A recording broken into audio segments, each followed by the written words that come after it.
¿Sabes cómo se calcula la frecuencia y la flota de una ruta de transporte, sea de bus, metro, tranvía o metrocable? En este video te lo voy a contar. Para ello te voy a presentar un ejemplo o un caso que hicimos para la ciudad de Medellín entre los años 2006 y 2008, con el cual calculamos la frecuencia y las flotas de todas las rutas de buses de la ciudad y del área metropolitana. Vamos allá. Cálculo de frecuencia y flota de rutas de transporte.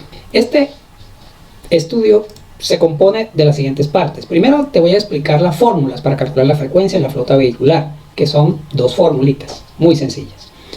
En segundo lugar, te voy a presentar la metodología que utilizamos en el trabajo de campo, que es muy importante para el éxito de este estudio. En tercer lugar, unas consideraciones que hay que tener en cuenta para el cálculo de la frecuencia y de la flota. Y finalmente, las conclusiones del estudio. En los años 60 y 70, este era el tamaño de los buses en Medellín. Buses bastante grandes de 60 pasajeros. No existía el metro en la ciudad. Después aparecieron junto con estos vehículos otros de menor tamaño que se llamaron busetas. Detrás de esa buseta se ve que viene un bus de esos antiguos, o sea que por un tiempo estuvieron combinados hasta que aquellos desaparecieron y quedaron más que todo las busetas de 40 pasajeros, 24 sentados, 16 de pie. Cuando apareció el metro en la ciudad de Medellín, pues el tamaño reducido se adecuó a esa nueva realidad, que supuso una reducción promedio del 30% en el tamaño de los buses o de los vehículos de transporte público. Luego ya en los años 90, 2000 fueron apareciendo otro tipo de busetas un poco más aerodinámicas, pero todas con el mismo inconveniente de la altura y de los escalones para entrar por la puerta. Y a pesar de que luego se modernizaron los vehículos, este es el caso de Bogotá con el Sistema Integrado de Transporte Público, SITP, que son los buses azules, y el caso de Medellín, con estos buses blancos y el color institucional del Sistema Integrado de Transporte del Valle de Aburrá, que es el nombre de la región metropolitana en Medellín. También son buses altos debido a las pendientes que tienen que subir en los barrios y a que tenemos dificultades topográficas. Y en todos los casos siempre conservamos la misma registradora. La famosa registradora o el torniquete de entrada al bus, que por temas de control de fraude se fue modificando y se le fueron poniendo tipologías incluso más incómodas, como esta que vemos allí, que es bastante alta y que pasa de la altura de la cintura de las personas y casi que le llega al pecho a una persona de baja estatura como yo. Entonces luego las modernizaron un poquito como esta, pero con las mayores dificultades para entrar, con tal de que no hubiese colados o personas que evadieran el pago del pasaje. Luego pues aparecieron ya los pagos sin contacto, con tarjetas sin contacto, y también los sensores, que son unas barras verticales que se colocan después de que la persona sube los escalones del bus, las escalas del bus, y aquí hay una luz, un sensor, una luz que va de un elemento vertical al otro, y cuando pasa el pasajero lo detecta y lo cuenta. Pero eso pues ha sido utilizado pues en los últimos 5 años. En los años que hicimos el estudio no habían estos sensores, y todavía aún con sensores los buses conservan las registradoras, la mayoría de ellos, excepto los sistemas cerrados, donde hay estaciones donde se hace un prepago antes de entrar a la estación. Pero en los buses que no paran en estaciones sino en paraderos abiertos, todavía se usan los torniquetes, y son muy pocos los que todavía confían en estos sensores, que tienen un 95-97% de confiabilidad. Entonces, ¿cuáles son las fórmulas para calcular la frecuencia y la flota? La frecuencia se calcula ya en una ruta existente como la carga máxima o el tramo más cargado, cuántos pasajeros lleva un vehículo, multiplicado por el número de vehículos que pasan actualmente, o sea, la frecuencia actual, dividido entre la capacidad del vehículo. Eso, dimensionalmente hablando, estamos hablando de que el C sub M, que es la carga máxima de un bus en promedio en el tramo más cargado, es el número de pasajeros que lleva un bus. La frecuencia actual, digamos que estén pasando 6 buses o 10 buses por hora, o sea, uno cada 6 minutos, sería buses por hora. y abajo lo que le cabe a un bus, que sería pasajeros por bus. Aquí se cancelan los pasajeros por bus y nos queda bus por hora, que es la frecuencia, porque lo que estamos calculando es una frecuencia. La frecuencia necesaria es todo lo que carga el bus en el tramo más cargado dividido entre lo que le cabe a un vehículo típico de esa ruta. Entonces, si hacemos las operaciones aquí arriba de las dimensiones, nos queda pasajeros por hora y debajo pasajeros por bus, que al final se cancelan los pasajeros y nos queda bus por hora, que es la frecuencia. Pero observen que el numerador es pasajeros por hora, o sea que si tuviéramos una ruta que no funciona todavía, pero que se puede modelar o se puede simular en un programa de computador, en una red simulada, y ese programa nos da los pasajeros por hora en el tramo más cargado, podemos dividirlo entre el tamaño del bus y nos dice cuántos buses deben pasar por ese tramo. Si se trata de un metro, lo mismo. Si se trata de un tranvía, lo mismo. Necesitamos la capacidad de un tren o la capacidad de un tren de tranvía o de un vehículo de tranvía. Y arriba en el numerador necesitamos cuántos pasajeros lleva el sistema en el tramo más cargado. Veámoslo con una gráfica. Vean, aquí tenemos un estudio de ascenso y descenso de pasajeros, que también se le llama estudio de sube y baja. En verde tenemos las personas que suben. Esto se puede contar manualmente o con detectores o sensores como los que ya mostré. En el caso del estudio que nosotros hicimos para Medellín, lo hicimos manualmente porque en ese entonces no teníamos sensores. Pero les voy a explicar las dos maneras de hacerlo, tanto manual como con sensores.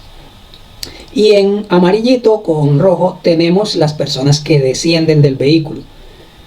Entonces, cuando uno hace el acumulado de todas las personas que han subido menos las que han bajado, nos da esta curva azul que se llama la carga o el polígono de carga de la ruta. Y esto es aplicable tanto para un bus como para un tranvía, como para un metrocable o un metro o ferrocarril. Cualquier sistema de transporte público donde asciendan pasajeros a lo largo de la ruta, donde desciendan pasajeros a lo largo de la ruta, se le puede construir un polígono de carga. Es decir, las personas que van a bordo. Las personas que van a bordo son todos los que han subido hasta ese tramo menos todos los que han bajado. Si nadie se ha perdido dentro del bus, esos deben estar en esta carga.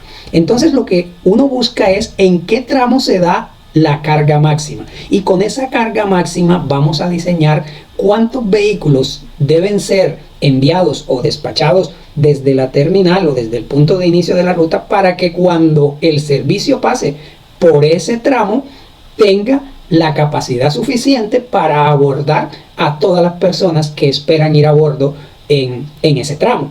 Entonces puede que un servicio lo veamos semi lleno o incluso vacío en algunos tramos, pero eso no quiere decir que esté mal diseñado, porque se ha diseñado para la carga máxima y a lo mejor esa carga máxima no la estoy viendo yo porque está en un sitio diferente a donde yo estoy observando el sistema. Por eso hay que hacer el recorrido en todo el sistema para descubrir dónde está la carga máxima. Bien, teniendo claro ese concepto, vamos a proceder con la segunda fórmula, que también es muy sencilla, y es cómo se calcula la flota. La flota de un sistema se calcula con la frecuencia necesaria, que ya vimos cómo se calculaba en la anterior fórmula, con la carga máxima, la frecuencia actual y el tamaño del vehículo. Tenemos la frecuencia necesaria. Y esa frecuencia multiplicada por el tiempo de viaje del ciclo completo, ida y vuelta de todo el recorrido de la ruta, nos da la flota. ¿Por qué? Porque la frecuencia está en buses por hora y al multiplicarla por las horas que se demora la ruta, me da los buses que necesito. Digamos que si yo despacho 10 buses, para seguir con el mismo ejemplo, 10 buses por hora, y la ruta demora 1 hora, entonces la flota necesaria será 10 por 1, 10. Es decir, que cuando yo necesite despachar el 11º bus, ya el primero ha regresado, porque el recorrido se tarda 1 hora. En cambio, si la ruta tardara 2 horas en hacer su recorrido, cuando yo he despachado el 10º bus, si no tengo más, en la segunda hora me voy a quedar sin servicio.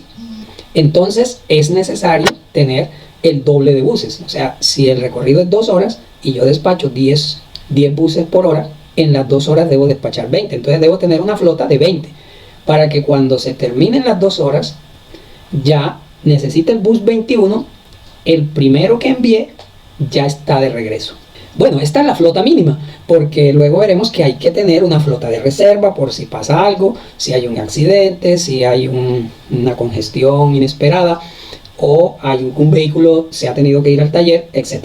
Entonces necesitamos una reserva adicional, ya hablaré de eso más adelante. Entonces, ¿qué fue lo que hicimos en campo? En campo hay que tener 2 mediciones. Uno es cuántos vehículos se despachan actualmente. Si ya el sistema existe, necesito saber la frecuencia de despacho, cuántos buses, tranvías o trenes estoy despachando en la hora de máxima demanda. Eso le vamos a llamar F sub A, o sea, frecuencia actual. Y lo otro que necesito saber es el tiempo de viaje del recorrido. Entonces, ¿qué hicimos nosotros con las casi 250 rutas de la región metropolitana en Medellín? Nos fuimos a cada ruta desde que iniciaba a las 4 de la mañana hasta que cerraban a las 9 o 10 de la noche y anotábamos cada vehículo que era despachado con su matrícula o placa, el tipo de vehículo, la lectura inicial, la hora de salida, la lectura inicial de la registradora, porque la registradora tiene unos numeritos, los anotábamos y había otra persona encargada de anotar cuando ese vehículo regresara al patio de operaciones. También anotaba la placa, el tipo de vehículo, la hora a la que regresó y la lectura que traía en la registradora. La diferencia de lectura nos daba el número de pasajeros que en esa vuelta o en ese viaje completo redondo había movilizado ese vehículo. Y haciéndolo así con todos los vehículos, teníamos el número de pasajeros movilizados por la ruta, que fue de 9.728 pasajeros en el día. Luego, lo que hacemos es buscar cuál es la hora en la que se despacharon más vehículos y en la que se movieron más personas, para tomar esa hora como nuestra hora de diseño. Miren que los buses que se despachan a lo largo del día, unos mueven más pasajeros, otros mueven menos, y normalmente después de un bus que mueve muchos pasajeros, hay un bus que mueve menos. Entonces esto se mueve casi como un electroencefalograma o como un electrocardiograma, ¿no?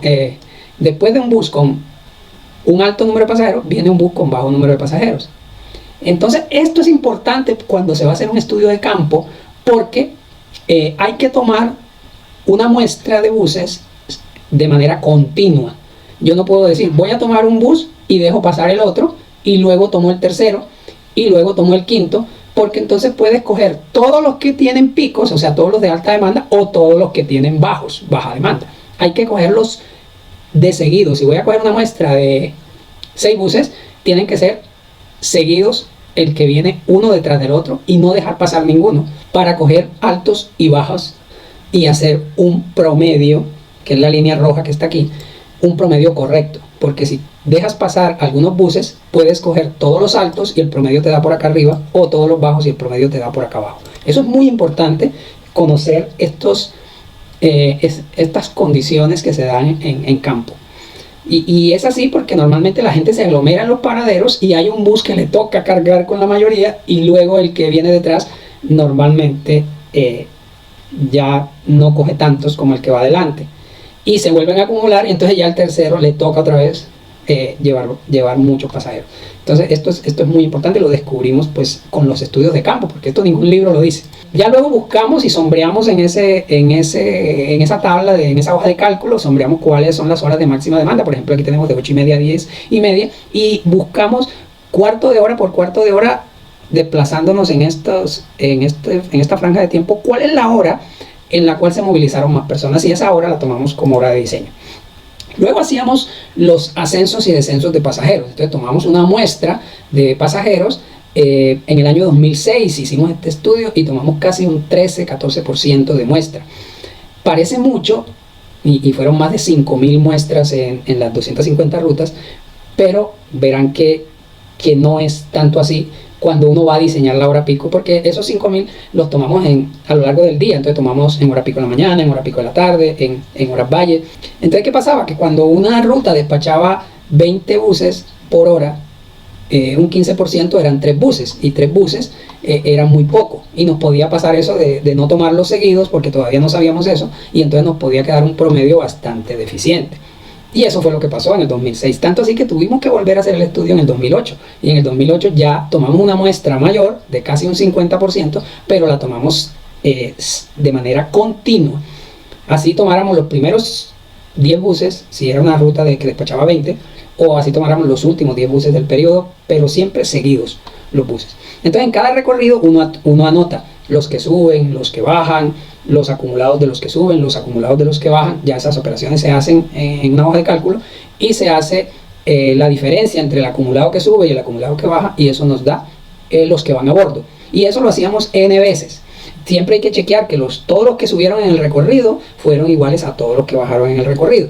Eso nos permite construir estas curvas acumuladas, donde la curva de arriba, la azul, nos da el acumulado de todos los pasajeros que suben. Por ejemplo, en este viaje, para este vehículo, en todo el recorrido subieron 47 personas, 47, 48 personas. Y la curva de abajo, la color rosada, lila, es todos los que bajaron. Al final se encuentran, porque todos los que subieron han tenido que bajar. El conductor no se cuenta.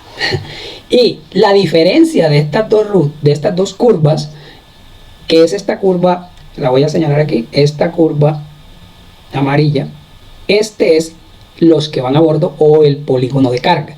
Es decir, todos los que han subido hasta un punto menos todos los que han bajado hasta un punto, la diferencia es esta curva amarilla, que es el polígono de carga, que luego lo dibujamos aparte y nos da esta bella curva de aquí. Este es el polígono de carga, y este polígono nos permite encontrar dónde y de qué magnitud es la carga máxima de pasajeros que un vehículo lleva en promedio, porque hacíamos muchos recorridos, y este polígono que tenemos aquí es el promedio de todos los máximos de todos los recorridos que hicimos en esa ruta, en ese periodo, que para este caso es el periodo pico de la mañana. También hicimos lo mismo para el de la tarde, la curva de acumulados de los que suben, la curva de acumulados de los que bajan, y la diferencia de las dos, que es el polígono de carga, o los que van a bordo, que aquí lo vemos más claro. Este es el polígono de los que van a bordo en la tarde. Fíjense que las cargas en la mañana y en la tarde se dan en sitios diferentes. Normalmente en la mañana se dan cerca del barrio de donde arranca la ruta, y en la tarde se dan cerca del centro de donde vienen los pasajeros de regreso. Entonces, así obtuvimos las cargas máximas, y de la registradora obtuvimos las frecuencias de despacho, cuántos buses por hora se despacharon en esos periodos de máxima carga, y cuál fue el tiempo de viaje de todo el recorrido. Entonces, les decía que habían varios métodos. Uno es hacerlo de manera manual, como lo hicimos en el 2006, que fue subiendo aforadores, muchachos, estudiantes de nuestra universidad, que subían al vehículo, y previamente nosotros habíamos hecho un reconocimiento de la ruta y habíamos tramificado la ruta, porque en Medellín en ese momento, hace ya 15 años, no había paraderos establecidos. Los buses paraban donde la persona le sacara la mano. Hoy hay un poco más de paraderos, casi 1000 paraderos en el 2020, pero en ese tiempo no había paraderos. Entonces teníamos que tramificar la ruta para saber dónde contabilizar los pasajeros por tramos. Ya luego en el 2008, cuando refinamos el estudio y aumentamos la muestra, lo hicimos con el método del aforador incógnito, es decir, que los conductores no sabían que dentro del vehículo iba un aforador contando los pasajeros que subían y que bajaban. Eso nos permitió, pues, tener mayor independencia del estudio y no permitir que el comportamiento del conductor modificara los resultados, porque muchas veces se daba algún fraude subiendo pasajeros por la puerta de atrás que no pasaban por el torniquete que está delante. Y de esta manera, con el aforador incógnito, pues el comportamiento era totalmente espontáneo y natural. El otro método, que ya lo hicimos en el 2014, es no tramificar la ruta, sino irse con un GPS, y donde quiera que suba un pasajero o baje un pasajero, manualmente se anota el punto del GPS, el 1, el 2, el 3, se van marcando con el GPS, y se anotan las personas que subieron o que bajaron en ese punto número 1, número 2, número 3. Luego eso se grafica en un sistema de información geográfica, y se observa en qué puntos con su coordenada dada por el GPS, subieron y bajaron pasajeros. Y ya uno después lo tramifica como quiera, porque tiene todos los puntos donde subieron y bajaron las personas. O sea que no es necesario tramificar previamente.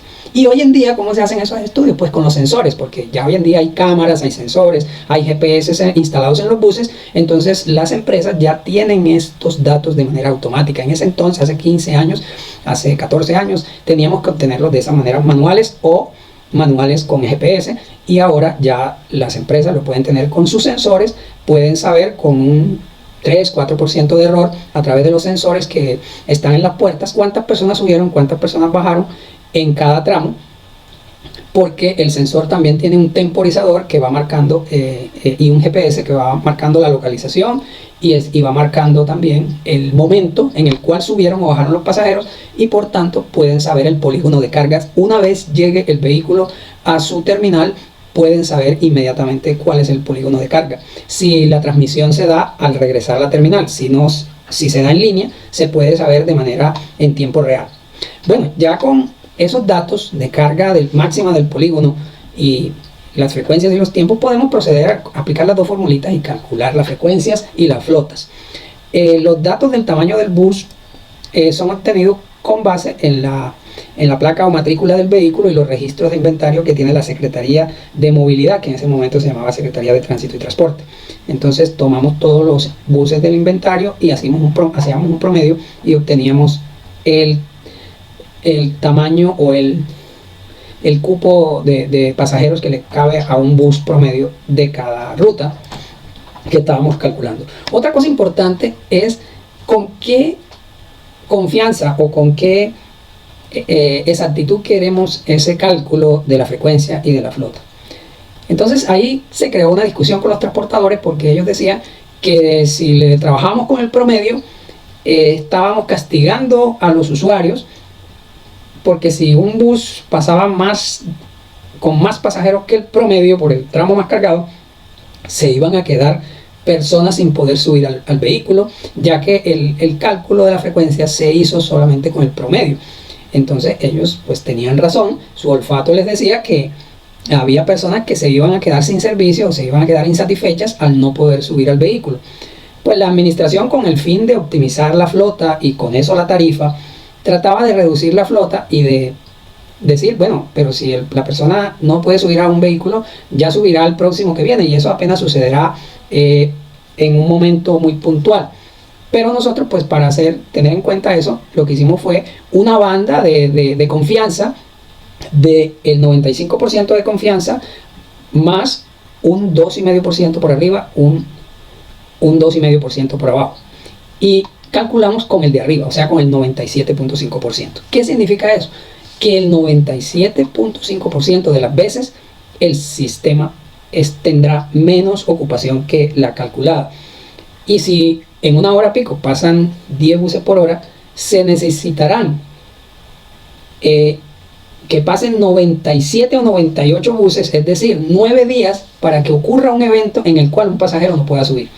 Porque si en la hora pico de diseño pasan 10, en 10 días pasan 100. En 10 días, con esas horas pico, pasan 100 buses. Y por cada 97,5, solo una vez se superará nuestro cálculo.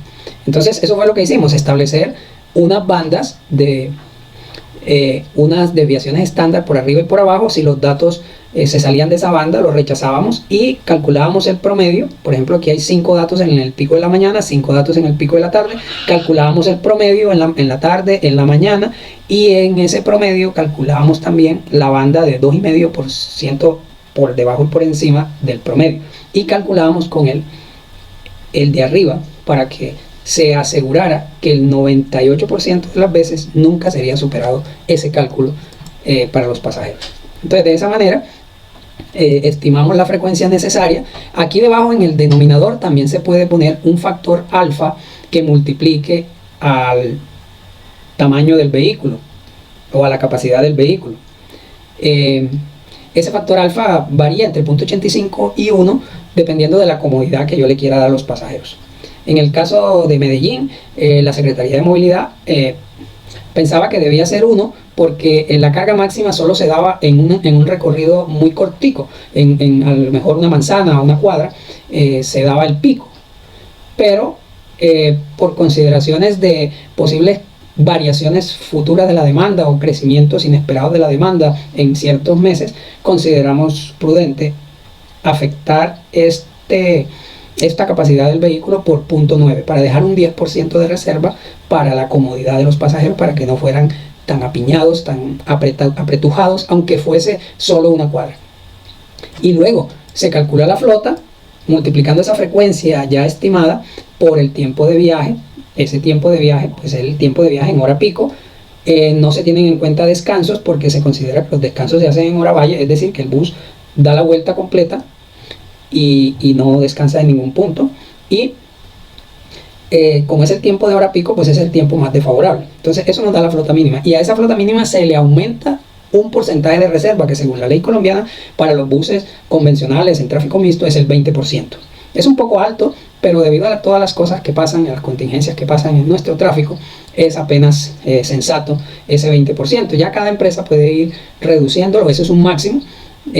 Hay literatura que recomienda un 10%, los BRT utilizan entre un 5 o un 8%, los metros utilizan entre un 3 o un 5%, entonces depende, si tienen vía exclusiva o carril preferencial o carril exclusivo, se pueden utilizar menores reservas, y cuando ya son buses de superficie en tráfico mixto, se utilizan mayores reservas. Entonces hay que tener algunas consideraciones para el cálculo. Por ejemplo, no puede haber frecuencias demasiado bajas.